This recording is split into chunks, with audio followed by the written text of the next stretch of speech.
Hi there, I'm Noni Carr. I'm from Enhance Life Psychology and I am here today to be part of a Happiness Day flash mob. So together with a number of colleagues from around Australia, we are vlogging and live streaming about happiness, about various tips around happiness, about what we can do to increase our happiness. And we're actually doing a little bit of a acrostic poem, and we are using, not so much acrostic poem, but using the letters of happiness to then vlog about different things. And we're up to E. So I'm going to be talking about engagement for happiness. So when we think about engagement, obviously there's the idea of getting engaged, but engagement is about paying attention and being involved in what we're doing. A long time ago, I was a teacher, and one of the things that we used to talk about was students being engaged in class. And what we would look for when we're looking to know whether students are engaged, we would be wanting to know, are they paying attention? Are they taking notes? Hi, is it Kim? Hi, Kim. Are they taking notes? Are they putting their hand up to answer questions or to ask questions? So they're actually engaged in activities that are happening in class. When we think about engagement, not within that classroom perspective, we think about, it's part of positive psychology, and we would talk about that as being in flow. So it's a lovely word. I love that word, flow. It's when we are completely engaged in a particular activity that we're doing. So we are engaged in it, we're focused on it, and that's the thing that we're paying attention to. If you think about that last moment or that last experience you had where you were completely oblivious to what was going on around you because you were so engaged in the activity that you were doing. You think about, there are some wonderful examples of engagement. We think about musicians playing music, and I think working with adolescents, one of the, it's maybe showing my age a little bit, but one of the wonderful examples of engagement that I used to talk about with teenagers was go and have a look at Nirvana's film clip, Smells Like Teen Spirit. It's not, it's a great big mosh pit, but if you think about every single teenager or person in that experience watching Nirvana play was completely in that moment, and they were in flow. They were engaged in that moment. When we are engaged in a moment, that experience can be incredibly enjoyable.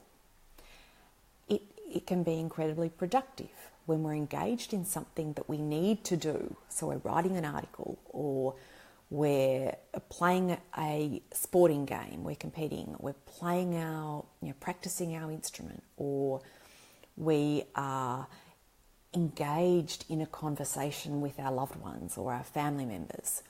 We're playing with a child, we're sitting down and we're completely absorbed by that game that they're playing with, that we're playing with that toddler or that primary school age child. You think about what they do when they're focused on one thing. That engagement can bring great happiness in that moment. And happiness is one of those things that it's a mood, it's an emotion. There's another E word. It's an emotion that we think we should experience all the time, but it's more likely that our life is made up of moments of happiness, moments of sadness, moments of frustration, moments of anxiety and worry, moments of stress. But when we think about those moments when we're completely engaged in an activity, those are moments of happiness generally. And when the more moments we are engaged, the more moments of happiness we are likely to experience. And when we're engaged, we're experiencing that happiness.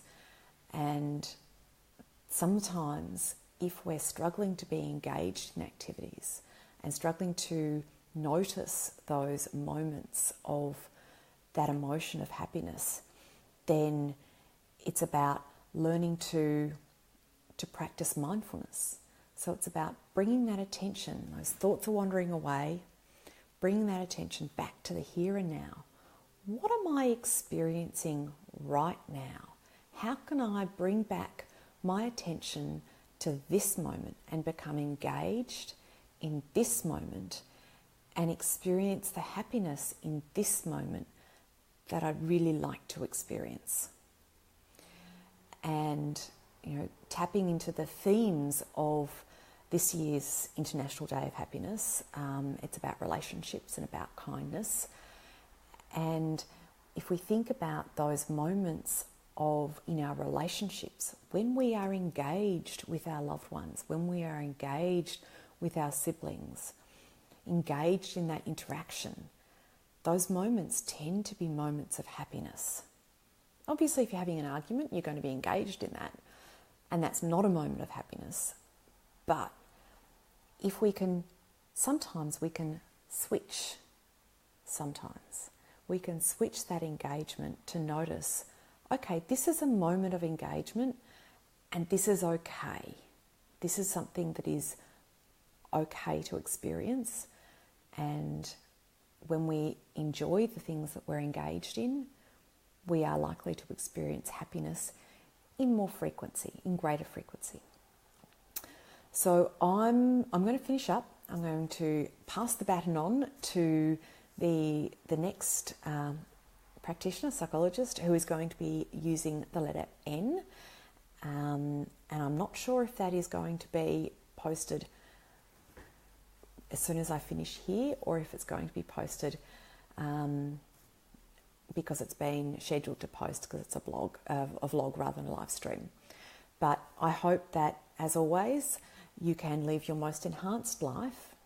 And if you'd like to share this, like it, comment on it, and I've shared a number of other videos that have been done by my colleagues who are engaged in this happiness flash mob, and you're welcome to like and share and comment on those as well. The greater the number of comments and likes and shares, the greater our reach in terms of spreading the tips and about happiness and how to be happy and what we can do to increase our happiness in life. So I hope you have a wonderful International Day of Happiness, and I will see you soon. Goodbye.